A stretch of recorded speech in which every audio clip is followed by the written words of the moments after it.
Once again welcome back to our YouTube channel. First time మన ఛానల్ని చూస్తున్నట్లయితే ఛానల్ని సబ్స్క్రైబ్ చేసుకోండి, వీడియోని లైక్ చేయండి, షేర్ చేయండి. గురుకుల వెరిఫికేషన్లో అవకతవకలు, మొక్కుబడిగా సర్టిఫికేట్ల పరిశీలన. పిలిచిన వారికంటే ఎక్కువ మందికి వెరిఫికేషన్ అవరోహణ పద్ధతి పాటించట్లేదు. ఫలితంగా బ్యాక్లాగ్ పోస్టులు, మహిళలకు తీవ్ర అన్యాయం. గురుకుల సర్టిఫికేషన్ల వెరిఫికేషన్లో అవకతవకలు జరిగాయని అభ్యర్థులు అనుమానం వ్యక్తం చేస్తున్నారు. వెరిఫికేషన్కు 1:2 నిష్పత్తిలో అభ్యర్థులను పిలిచినా ఎక్కువ మంది వచ్చారని అంటున్నారు. కొందరు హాజరవ్వకున్న వారికి నేరుగా ట్రిబ్ బోర్డులో ధ్రువపత్రాలు పరిశీలించినట్లు ఆరోపణలు చేస్తున్నారు. జనరల్ ర్యాంకింగ్ లిస్టు GRL కాకుండా ర్యాంకు మాత్రమే ఇవ్వడంతో అనుమానాలకు మరింత బలం చేకూరుతోంది. బోర్డు అధికారులు ప్రభుత్వం మెప్పు పొందేందుకు అడ్డగోలుగా గురుకుల అభ్యర్థులకు నియామక పత్రాలు అందజేశారనే విమర్శలు వస్తున్నాయి. గురుకుల ఖాళీల భర్తీ ప్రక్రియను అవరోహణ క్రమంలో కాకుండా ఇష్టారీతిన చేశారని పలువురు అభ్యర్థులు ఆందోళనకు దిగారు. ఈ అంశంపై బోర్డుపై అభ్యర్థులు తీవ్ర ఆగ్రహంగా ఉన్నారు. మార్కుల ఆధారంగా పైనుంచి కిందికి రావడం వల్ల కింది స్థాయి అభ్యర్థులకు పూర్తి స్థాయిలో న్యాయం జరుగుతుందని వారు వాపోతున్నారు. దీనివల్ల ఒక్కరే చాలా ఉద్యోగాలకు అర్హత సాధిస్తారని, ఇతరులకు అవకాశం రాదని అంటున్నారు. అధికారుల తీరు వల్ల దాదాపు 3000 బ్యాక్లాగ్ పోస్టులు మిగిలిపోయే అవకాశం ఉందని చెబుతున్నారు. రోస్టర్ పాయింట్లు పాటించలేదు.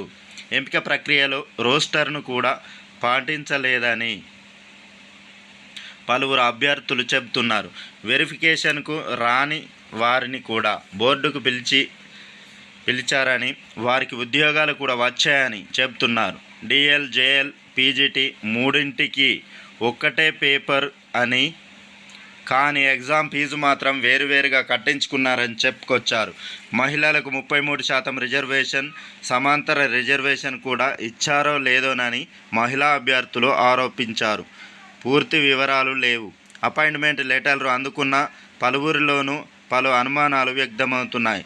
లెటర్లలో ప్లేస్ ఆఫ్ వర్క్, ఇచ్చిన టైం, డేట్ కూడా మెన్షన్ చేయలేదు.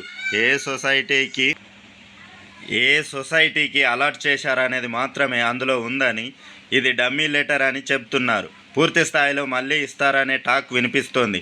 ఈ అనుమానాల నేపథ్యంలో ధర్నా చౌక్ వద్ద సోమవారం శాంతియుతంగా నిరసన తెలపడంతో పాటు ట్రైబ్ కార్యాలయం ముట్టడికి అభ్యర్థులు పిలుపునిచ్చారు. అవరోహణ క్రమంలో భర్తీ చేయాలి. గురుకుల పోస్టులు అవరోహణ క్రమంలో అంటే DL, JL, PGT, TGT విధానం ప్రకారం భర్తీ చేయాల్సి ఉంది. ప్రతి కేటగిరీ నుంచి 1:2 నిష్పత్తిలో కాకుండా 1:1 తీసుకొని ఖాళీలు భర్తీ చేయాలి. DL భర్తీ తర్వాత JL, ఆపై PGT, TGTలో ఖాళీలు భర్తీ చేయాలి.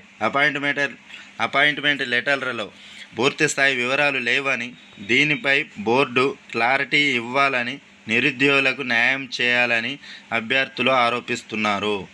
నిరుద్యోగులకు తీవ్ర అన్యాయం.